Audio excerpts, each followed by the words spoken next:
Nagpaalala ang Civil Aviation Authority of the Philippines o CAAP hinggil sa mahigpit na pagbabawal ng pagdadala ng power bank na lagpas sa 160 watt-hour sa loob ng eroplano.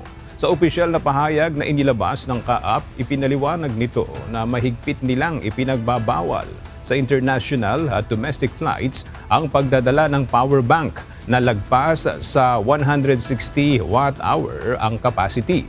Paglilinaw ng ahensya, maaari namang magdala ng power bank sa flight nang walang approval sa airline kung ito ay aabot lamang sa 100 watt-hour.